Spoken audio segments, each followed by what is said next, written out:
Stacy's SMARTROLLER Sits and talking about kinesthetic learning and posture under the somatic education umbrella. We've got about 20 to 30 minutes again today. We did have some questions that were submitted ahead of time.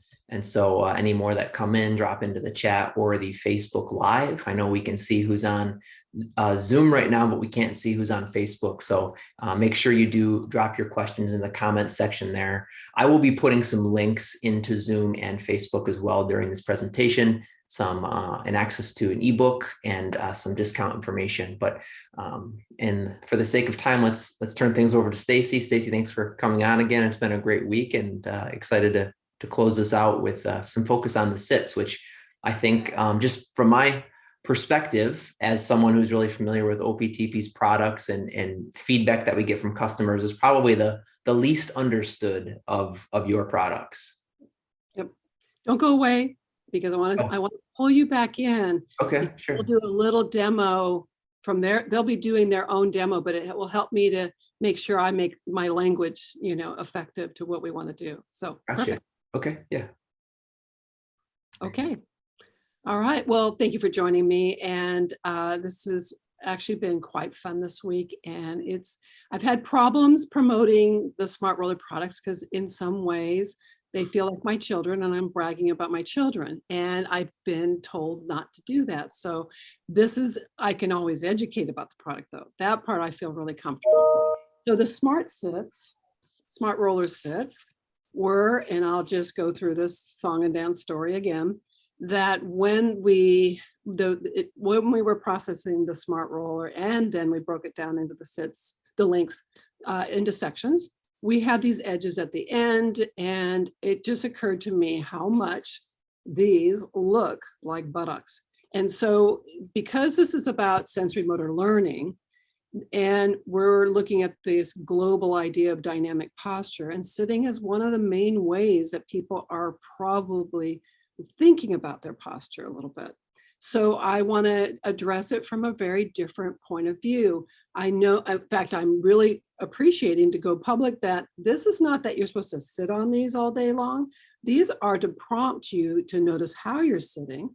I will admit that they do help you for long drives, especially because here's what happens when we sit for a while.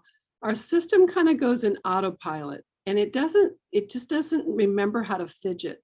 It does a little because it starts getting uncomfortable, but we should be fidgeting way earlier in that. And it's also not socially acceptable. Somebody's moving around, but we can internally move around, and we have to help ourselves go there. Here's the other challenge. When we are working at our workstations, we get into a flow state of thinking, and that's a lot of times when we shut out of our kinesthetic selves. So the idea is how do we bring that system back to the forefront, but not have it dysregulate our thinking process, okay? So we're thinking, moving, acting, sensing. These are all the things that Feldenkrais really brought to whatever action we're working with. So what I'd like to do, I'm gonna share screen. I will run you a short video, about 3 minutes long, and then I'll come back and then we'll do a little bit of experience. So share screen, here we go. Okay. For the SMARTROLLER Sits came to me when Start that. the idea for the SMARTROLLER Sits came to me when I looked at the ends of the full-length SMARTROLLER and imagined a perfectly shaped disc that could improve sitting comfort by drawing attention to an often neglected part of the body. The sits bones, or ischial tuberosities, play an important role in our sitting posture. They're where we optimally place most of our weight when sitting upright. They act as a fulcrum for our movement, a balance and tipping point for our upper body. And because of that, they're a great focal point for dynamic sitting posture. Just as we use the SMARTROLLER to prop up the spine, we can use the SMARTROLLER Sits as kinesthetic tools to better organize pelvic support and alignment. First, set up the conditions for learning. Have your students sit on a chair or a firm surface, resting their feet on the floor. Have them scoot to the edge and draw their attention to their sitting position. Now, have them rock their pelvis forward and back and notice what happens. Ask them, are you sitting on one side more than the other? Does your head feel tilted to either side? Does one side of your body feel heavier than the other? Most adults will report feeling some sense of asymmetry in the way they sit. Although they have adapted their posture to sit that way over years, it may actually be uncomfortable for them to sit for very long. The questions you ask will help them build a mental image of the less efficient way of sitting, so they can compare results at the end of the lesson. Now have them place a SMARTROLLER Sits under one buttock, opposite from the heavier side. That may seem counterintuitive. The conventional way to change an anatomical misalignment is to artificially correct the position by propping up the heavier side. The more somatic approach to the problem is to get the student to unconsciously self-correct by increasing the imbalance. Doing so triggers the nervous system to sense a greater disparity between the two sides and realign itself. Build sensory feedback by having them sit that way for a couple minutes, doing some gentle pelvic rocking, lifting their shoulders on one side or the other. Then have them remove the sits and observe how their body has realigned itself. For many students, this is an aha moment. They realize they have more choices when sitting. They've learned how to increase comfort and develop a more dynamic, ready-to-move sitting posture. The SMARTROLLER Sits are a great relief for long drives or extended sitting at a computer. They firm up any seat that's too soft to keep you more alert. In the studio, slide one behind a shoulder blade to help students sense differences in their alignment. Place them behind their lower back to bring awareness of the body's natural lumbar curve, or under the perineal area to help students get a better sense of their pelvic floor. I've even used them as kinesthetic tools to help clients improve their balance for wearing heels. SMARTROLLER Sits are as versatile as your imagination. They're easy to pack in a suitcase or carry in your somatic toolkit. And the more you use them, the more essential they become in your practice. Thanks for watching.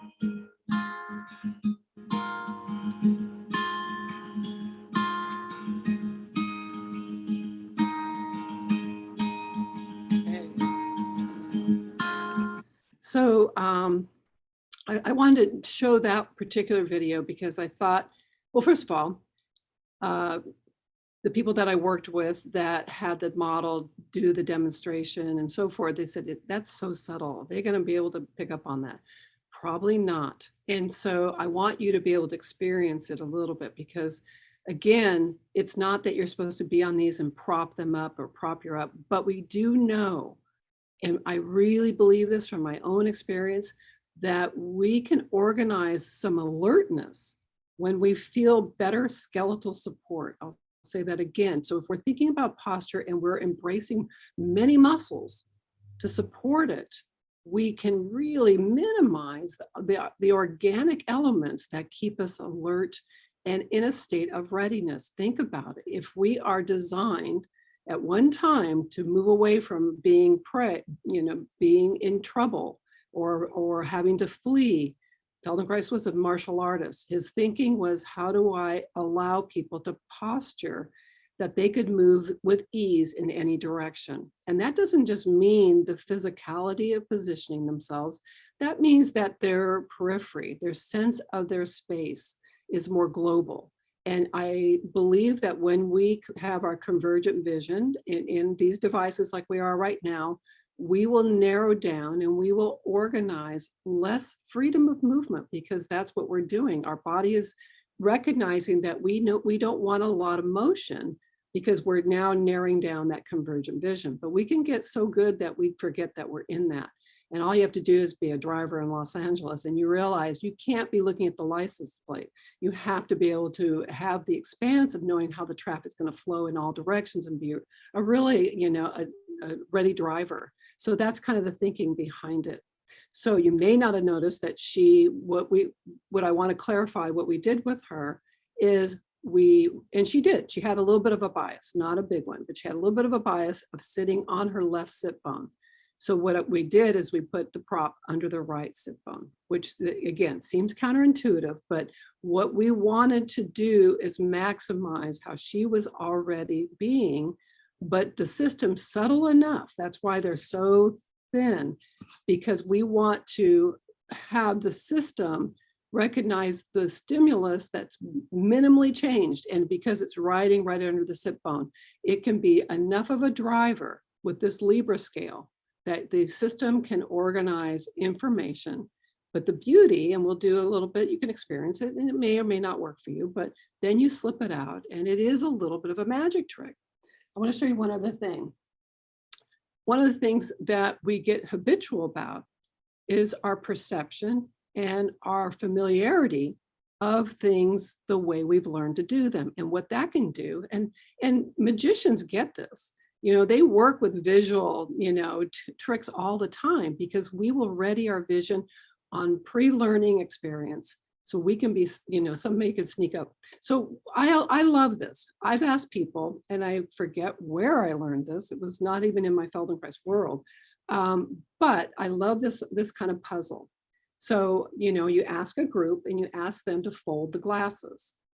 And they do it. They do it over and over and over again. And you keep saying, do it again, do it again, do it again. But after a while, you realize they've only done maybe 2 different ways. They flipped one first, then that, or they flipped the other one and that. So it's really the same leverage. When you look at the 3 levers, and maybe I'm tipping you off when I say 3 levers, it is, and you'll have one out of about 60 that will figure it out. But then all of a sudden you say, well, is there anything else? And finally, somebody will close. They'll close the lever, the middle lever. And then they start recognizing, well, wait a minute, my elbow's going up. I can go here, I can go here. And then you realize that there were a lot of variables in the system, but we had narrowed them down to that small few. Okay. The other thing is they're not just for the sit bones. I think that we ghost ourselves in many places. So that's why it's kind of fun to put it when I'm driving, and I do have a lot of long commutes. I will use it in a way, I'll start to just kind of feel like I'm getting stiff or whatever. And that's my cue that I will start playing with my sits, and I will put them under different sit bones. I'll put them under the perineal area, maybe in the lumbar spine, maybe in the scapula. Whatever it is, I alter it around because what I want to do is I want to wake my natural organizational system that does what it does, and that's to adjust in my sitting position. Again, children get it. They haven't learned to reduce that kind of fidgeting activity, but we're going to improve that internal fidgeting. All right, so let's start off, and Derek, I'm going to have you be my person to guide. And first, and this works best when you're on a firm support. So if you're sitting and you can just have enough space to just sitting comfortably, rest your arms wherever they're comfortable. Stacy, I should begin, or first of all, let you know, just for the sake of doing this correctly, that I am standing. I have a standing desk, and it's funny you talk the way you do, because one of the main reasons why I decided not to have a chair in my office is because I quickly realized how I lost sense of, like, from my thoracic spine all the way down, because it was being completely supported the entire time. So through standing, I'm able to be more aware of my body at any given time. So I just wanted to make note of that I definitely on the same wavelength as you are with regards to what you're teaching, but not the best example maybe because I'm standing right now. So okay, that's okay. Actually, I love that interspersed some really good dialogue. And so you don't, because truthfully, I just want to make sure I pace it, but that's totally fine. I'm used to doing things and they're off in the periphery, and we'll just kind of figure out how it goes. Okay. Yeah. So I'll still participate. Yeah. You can pretend. You can pretend.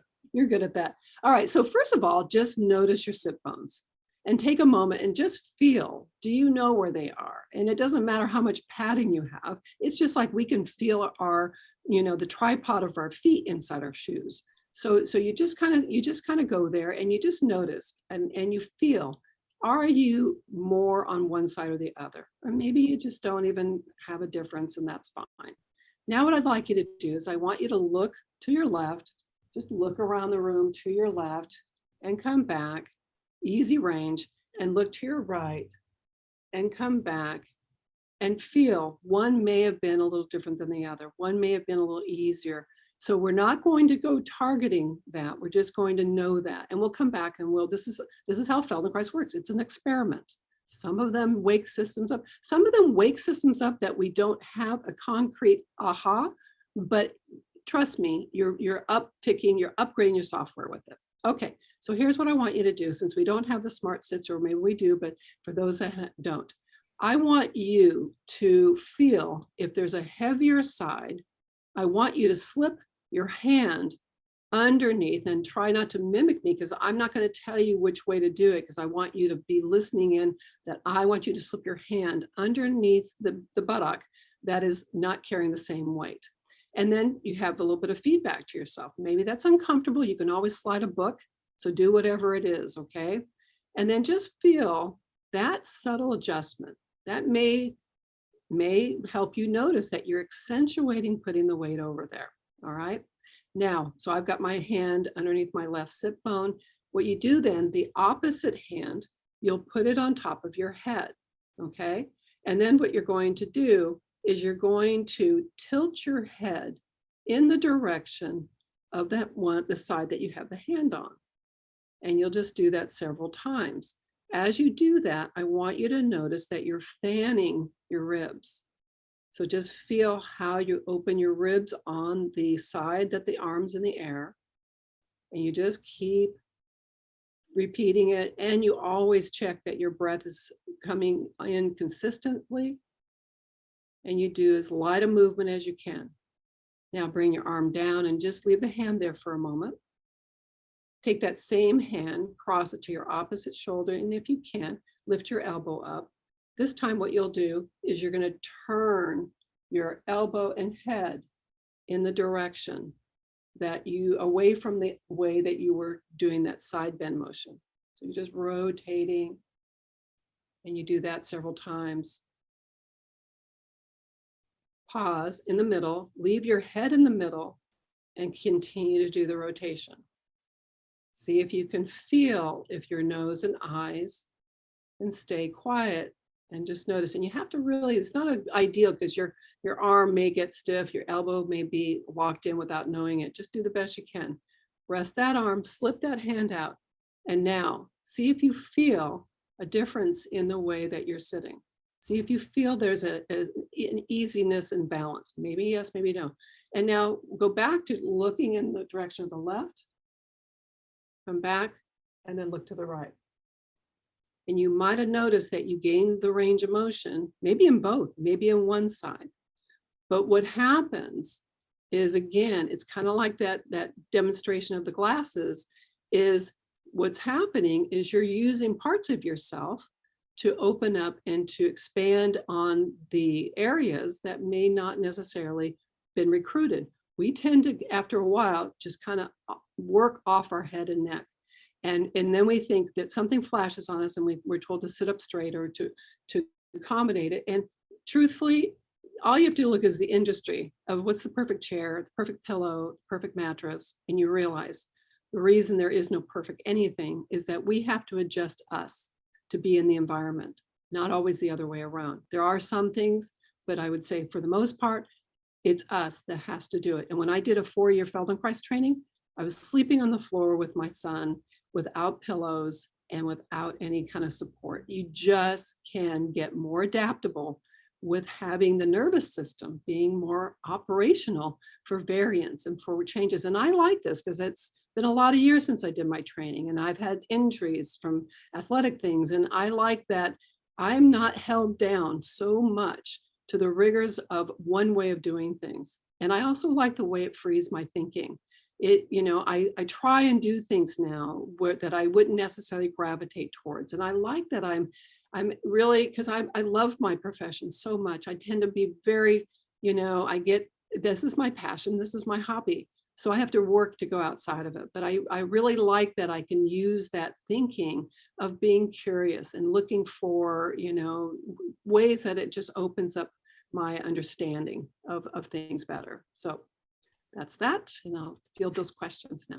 Yeah, thanks, Stacy. That's a great explanation. I mean, as someone who's obviously been a part of each of your talks this week, certainly can start to connect the dots with not only how the products are related, but I guess how they can be used in conjunction with one another to just help improve somatic awareness and awareness of the body in many different ways. That's That's great. Okay, so I'm sorry, I'd go off on a little tangent there. I just was having these aha moments as you were talking. But anyway, one of the questions that was submitted already, you already answered through your video, because someone asked if you could walk them through step by step how you would use the sits with somebody. And I think that video does a great job of doing that. So I don't know if there's anything you care to add to that, but I think it does a great job right there. Just watch that. Maybe mention more people can go to watch that. I saw your YouTube link there, so it's probably a good place to go. Thank you. So yeah, I'd like to point out that having the sits, symmetrically is really a great way to feel the subtlety. It kind of reminds me of, when somebody puts a slight heel on. I make that comment about heels, and I'm hoping somebody would make me come back to it, because I did teach high-heeled workshops. I was in Century City next to 20th Century Fox. And so, yeah, I went over there and worked with these women that wear these mega heels and so forth. But the problem with them is that they, as all of us, we accessorize our wardrobe, but we don't accessorize our internal awareness when we change our heel height and so forth. So it worked with that a little bit. But anyway, getting back to the sits, if you do them symmetrically, and because it's so subtle, there is the subtlest tilt of the pelvis. That would be called an anterior pelvic tilt. So it's not that that's the preferable place to be, but if you can just feel that, and if you're at home, get 2 paperback books, because you want them, they're the same size, and slip them under your sits and just feel how that really resonates, how it just lets you kind of feel that slight lift. But the best part is when you take it out, you feel the residue. And I like the image of, let's say you're looking out a window and you're kind of looking through, blinds, and you don't realize for a while, you're just kind of seeing something off in the distance, whatever it is. And then you look aside and you still see the blinds. In fact, there's a negative, right? And I like to think of it that way, that there is this residue in our senses.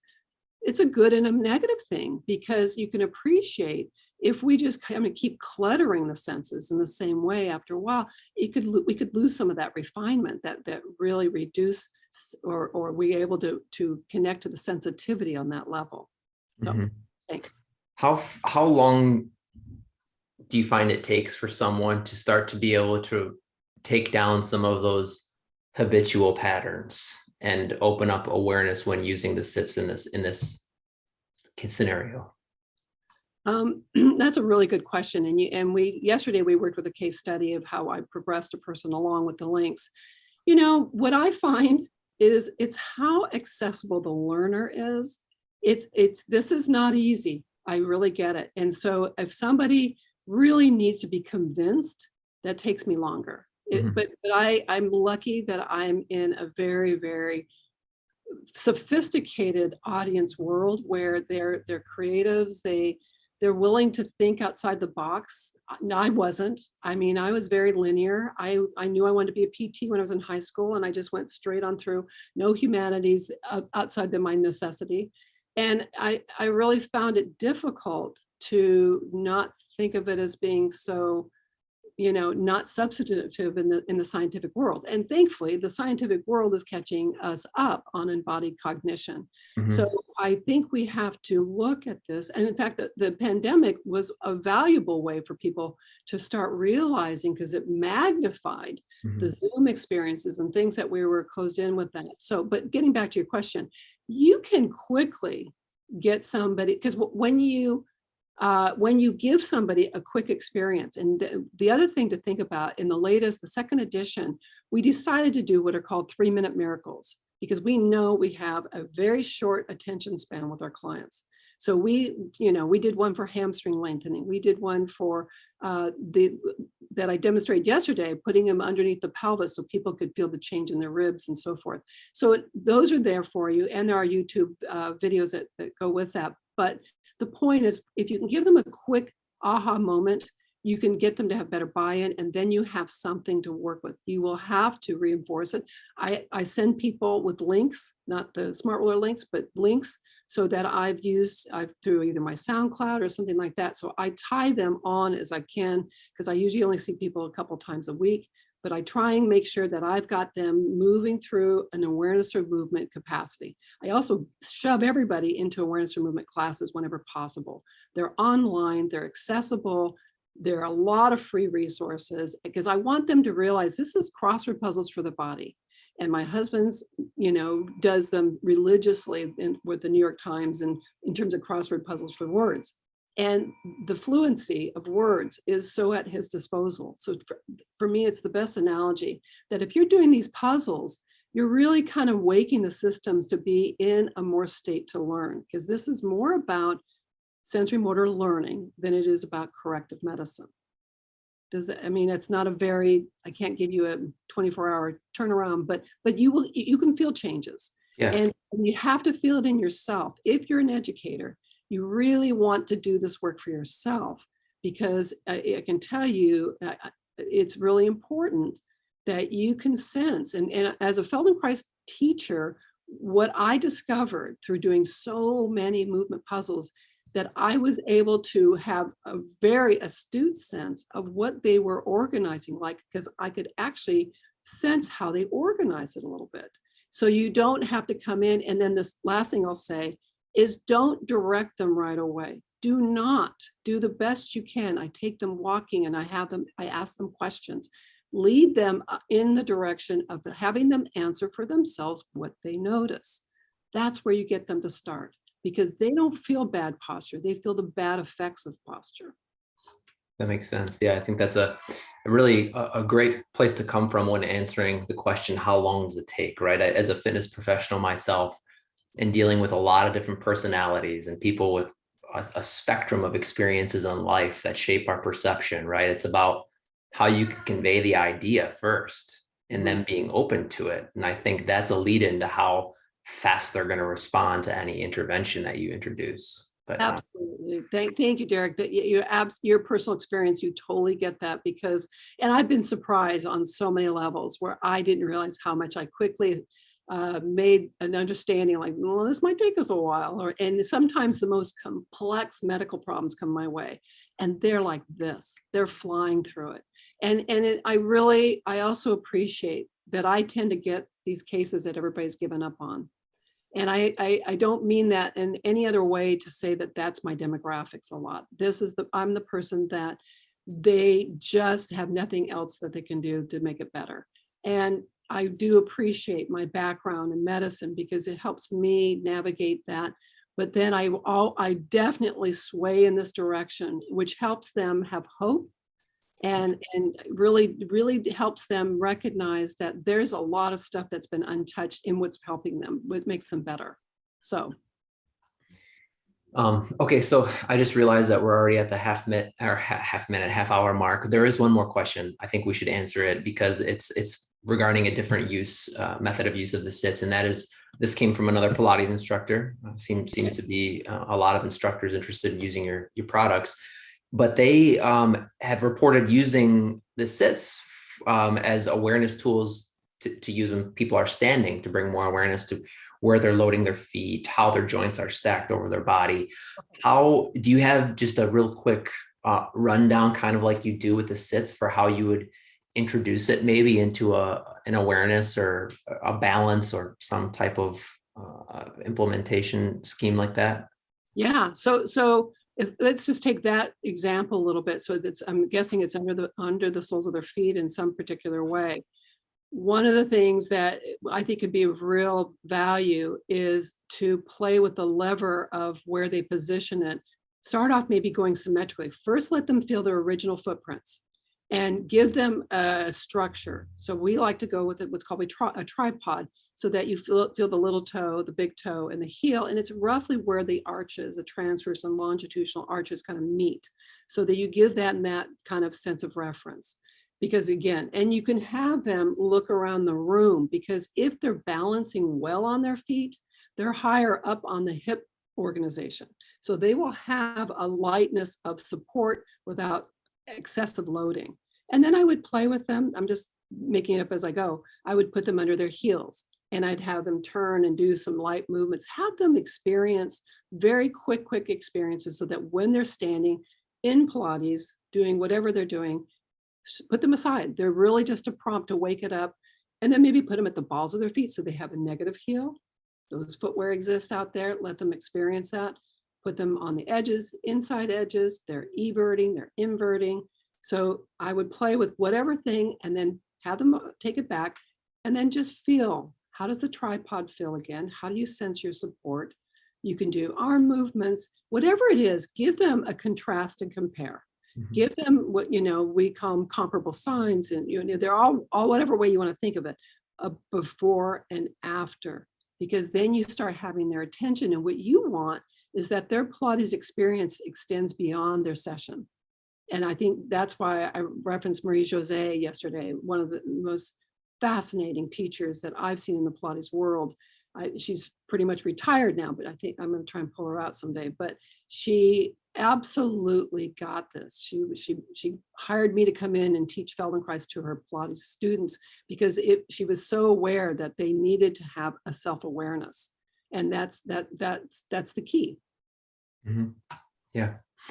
That's great, Stacy. So when people, like a Pilates instructor, or physical therapist, or general fitness professional want to learn more about the sit specifically, is there anywhere else that we can direct them to, just to have it as part of this presentation on a recording as well, that they can access and learn more?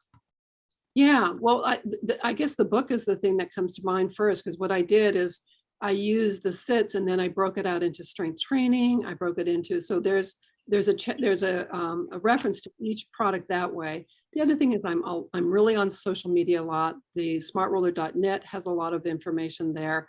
And I have intentions of doing classes in 2023 for the general public and for the professional public. So if you do sign up with the PDF, for the ebook, I will have your email and I will reach out to you and let you know my calendar for 2023.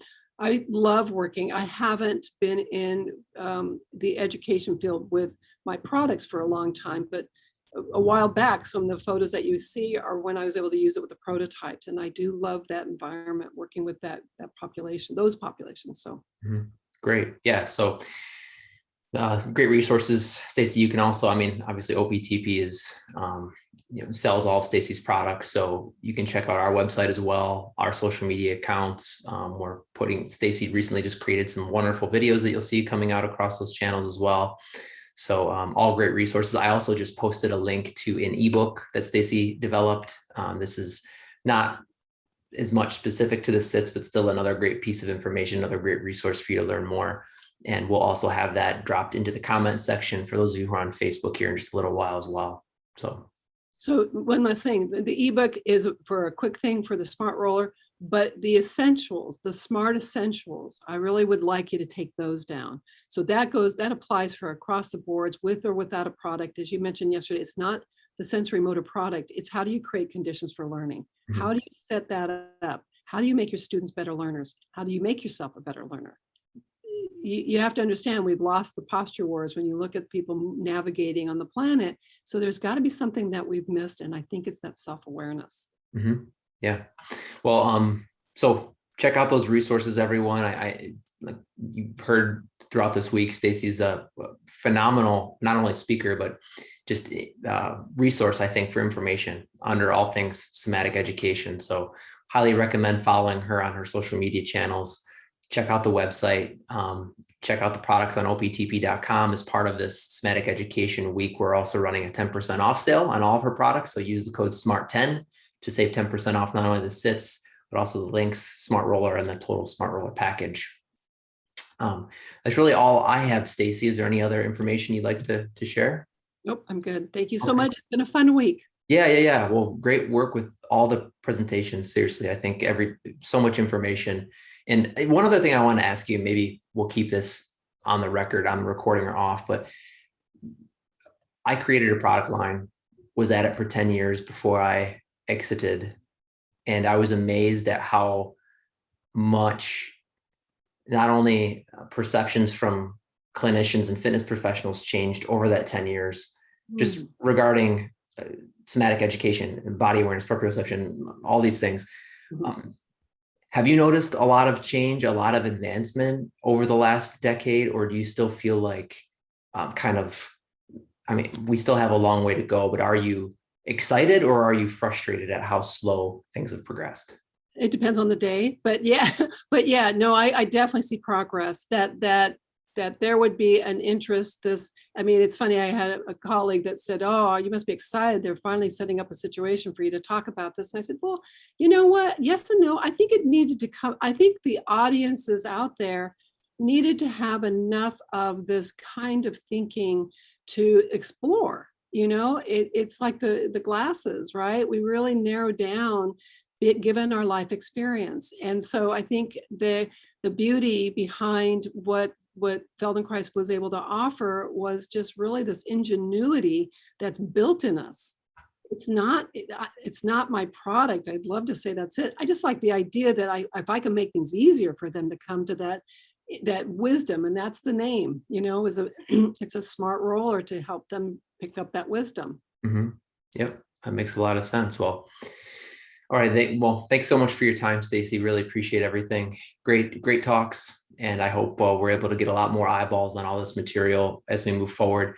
For those of you who are still on Facebook, we will be putting these recordings out through other outlets, YouTube, our website. They'll go on his blog posts. So, but if you do want immediate access to this, go to Facebook, tag your instructor, your colleague, whoever you want to see this, or copy the link and share it with them. Those are great ways to immediately get the material to someone else. But that's the last thing I'll say. Stacy, thank you so much again. And hopefully it's not too long before we have you on for another talk. Sounds great. Take care.